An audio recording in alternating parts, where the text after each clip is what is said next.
Alors, on va entamer le nouveau chapitre, le chapitre 8 consacré aux produits scalaires. Alors, c'est un prolongement de ce que vous avez fait l'année dernière sur les vecteurs. Donc, l'année dernière, vous avez appris ce que c'était qu'un vecteur, vous avez appris comment on les additionnait, comment on les soustrayait et comment on les multipliait par un réel. Là, cette année, on va apprendre à les multiplier entre eux. Alors, il existe deux types de produits sur les vecteurs. Et donc ici, on va étudier le produit qu'on appelle scalaire. Scalaire en mathématiques, c'est le nom qu'on donne au nombre. Donc c'est-à-dire qu'en fait, le produit de deux vecteurs ici va être égal à un nombre.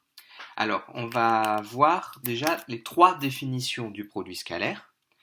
Donc, si on se donne U et V de vecteurs, le produit scalaire de U par V, alors qu'on note avec un point, et on lit ça U scalaire V.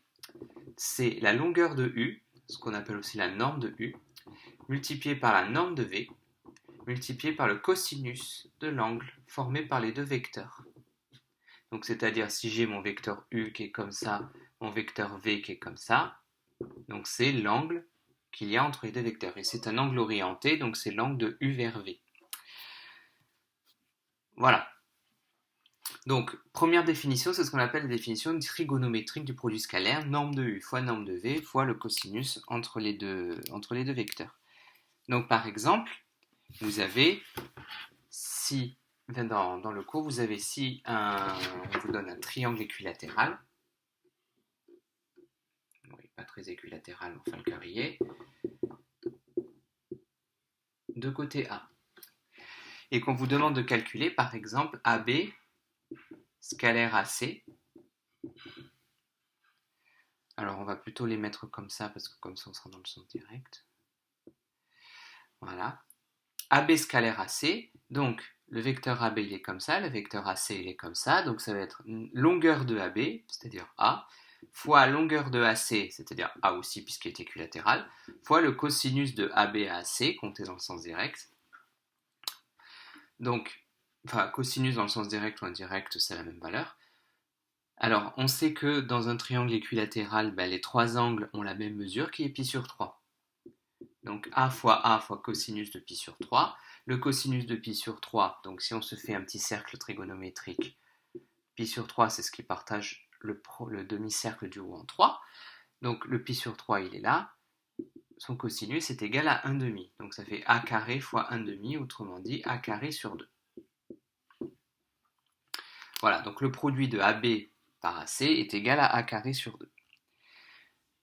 Cette définition entraîne une autre définition, c'est celle qu'on appelle le carré scalaire. Donc le carré scalaire, tout simplement, c'est le produit scalaire d'un vecteur par lui-même. Donc le carré scalaire, qu'on note U au carré, c'est tout simplement la norme de U au carré. Donc ça, c'est le carré scalaire. Alors ça, c'était la définition trigonométrique, dont on se sert quand même assez régulièrement. La deuxième définition, c'est la définition avec ce qu'on appelle le projeté orthogonal. Alors le projeté orthogonal, on en a déjà parlé en cours, je vais quand même vous rappeler ce que c'est. Si j'ai une droite, un point sur la droite, je trace la perpendiculaire passant par ce point, et je note l'intersection ici. Et bien ce point-là, c'est le projeté orthogonal de celui-là sur la droite. Vous tracez la perpendiculaire et vous prenez le point d'intersection.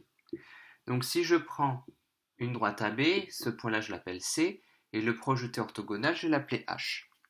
Donc une définition du produit scalaire, c'est tout simplement donc AB scalaire AC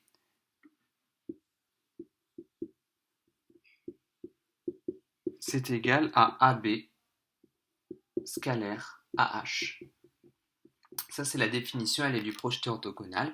Autrement dit, on peut projeter un point sur une droite et puis ensuite se servir tout simplement des trois points qui sont alignés. Alors, comment est-ce que je me sers de ça? C'est une remarque qu'il y a dans votre cours juste avant la définition du carré scalaire, c'est-à-dire que lorsque deux vecteurs sont collinéaires, donc deux vecteurs collinéaires, c'est deux vecteurs qui sont de même direction, grossièrement, c'est deux vecteurs qui sont parallèles, entre guillemets, Donc ici, AH et AB sont bien parallèles, entre guillemets, parce que bon, ce sont deux droites qui sont confondues. Donc quand on a deux vecteurs qui sont collinéaires, eh bien en fait le produit scalaire c'est égal au produit des deux longueurs si jamais les deux vecteurs sont dans le même sens, ce qui par exemple est le cas ici, puisque AB est comme ça, AH est aussi comme ça.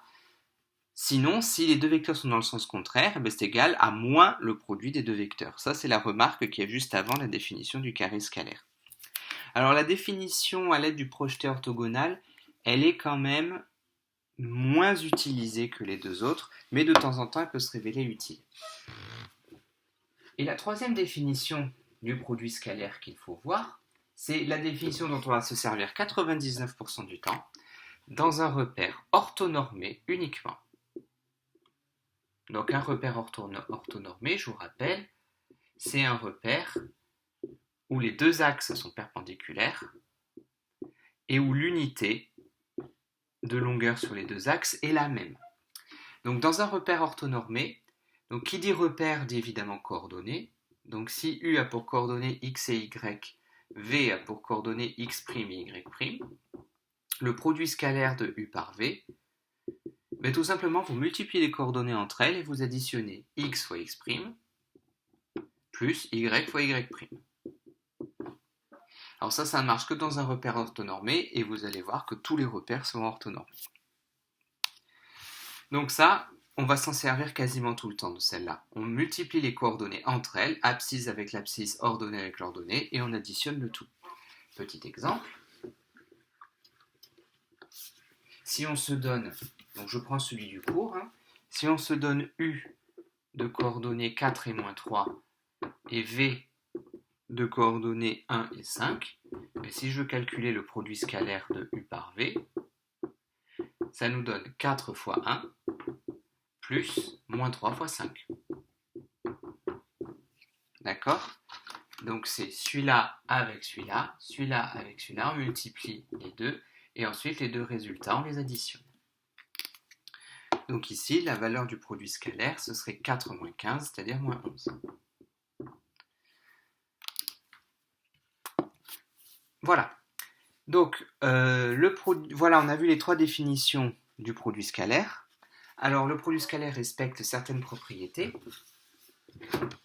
c'est-à-dire que c'est un produit, il faut considérer que c'est un produit, donc il est notamment distributif, d'accord? C'est-à-dire par exemple que si j'ai U scalaire V plus W, eh bien, j'ai le droit de distribuer le produit sur les vecteurs, ça fait U scalaire V plus U scalaire W.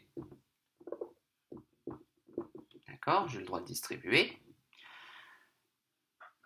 De même, U scalaire V ou V scalaire U, ben, c'est la même chose.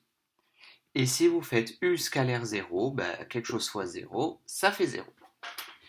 Voilà, donc ça, ce sont les propriétés principales du produit scalaire. Et il y a juste quelque chose qu'il faut bien comprendre et bien intégrer, parce que ça change par rapport au nombre.